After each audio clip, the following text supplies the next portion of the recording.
Hi friends, it's Stuart Davis with an announcement. Thank God I finally have an announcement to make. We are elated to announce that we are now offering premium content.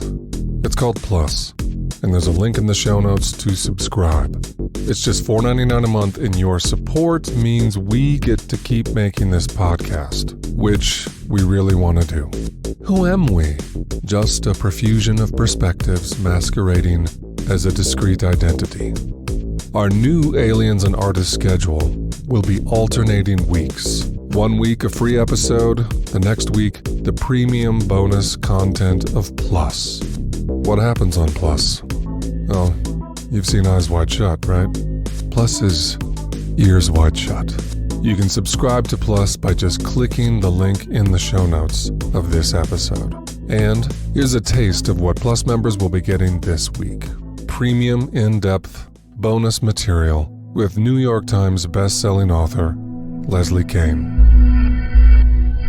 That honesty is beautiful, though. It speaks to the experience of growing and being changed by these experiences. Non-ordinary events are developmental drivers, whether a UFO, a near-death experience, clairvoyance, etc., contact from the dead. Your honesty about the echoes of that inveterate critical intellect goes to show how our growth isn't clean and simple. Like, on Monday I was a skeptic, on Tuesday I had a session with a medium and all doubt evaporated forever. That's just not how we grow. It's messy. It's more like this powerful new evidence that consciousness survives death moved in one day and began cohabitating with my doubt, and the two of them became the odd couple.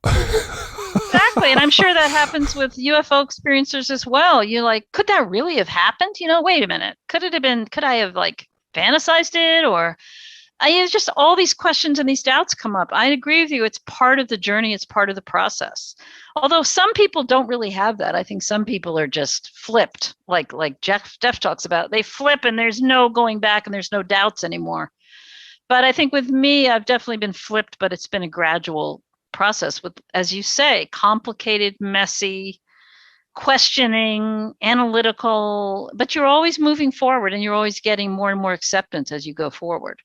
Yes, and even in instances where someone flips, and it is Monday I was agnostic, Tuesday I obtained certitude, they still encounter resistance and reticence from family members, loved ones, co-workers, the culture at large. Those who are flipped in that cripple sense are nonetheless deposited back into a culture that has not flipped collectively. So you may have changed overnight, but the world did not change with you. Definitely. Yeah. And I think one answer to that for a lot of people is not to talk about what happens to you. I mean, I was just thrilled to have that opportunity because I had these things on tape. I did these, analyses where I'd write down all the things they said in little bullet points. And then I did percentage analysis of what was accurate or what wasn't. And I was able to show what they could have, how they couldn't have known anything about me because it was tightly controlled. And, I was thrilled to sort of bring it forward as data. But even so, yeah, it's not like it is accepted. And I think most people just talk to the other people who understand their worldview, who are part of it, but they don't go outside of that.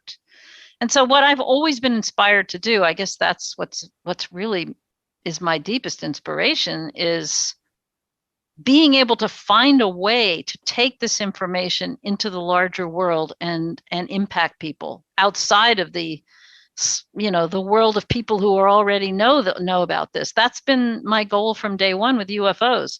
Bring credibility to these topics, force people to have to deal with them because there's data, and impact change in that way. And that's what to me is exciting I love having the experiences myself, but really my drive is to take this material out into the world and be able to, and I think this is my unique role and my unique ability, is to be able to frame it and present it and write on it in a way that does give it credibility, that makes it hard for people to just say, oh, this is just some subjective person's crazy journey.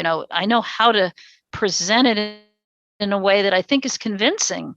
And the fact that these skeptics and debunkers will tell me things don't happen that I have witnessed with my own eyes, right? Let's just take the small example of fork bending. Yeah, they will say, I've seen these psychic mediums. I've seen people bend rigid forks. I mean, it's a silly example, but I've seen all kinds of psychic phenomena occur that I know is real because I've seen it. And to have somebody look you in the face, even though I'm metaphorically, and say, no, this doesn't happen because it can't happen. That to me is the essence of what drives me to bring this stuff out there. I don't want those people to be able to say that and get away with it because they're not telling the truth. So it kind of it fires me up to want to present it in a way that they cannot argue with, that they cannot say, I'm going to look at this paper and still be able to stand on and still be able to sit here and say, this doesn't happen. I want to show them the data that proves that it happens. What the big question is, we don't necessarily know how to explain it about what is happening, but the fact that it happens is an absolute fact. It happens over and over again, these psychic kind of phenomena that I'm talking about. And there are scientists out there who will still deny that these things happen at all.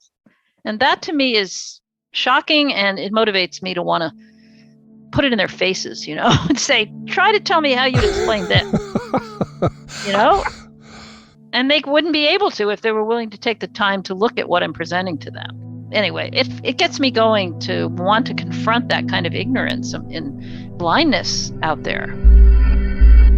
To hear the full bonus episode with Leslie Kean, just click the link in the show notes and become a Plus subscriber. Your support helps us keep making this show. Thank you.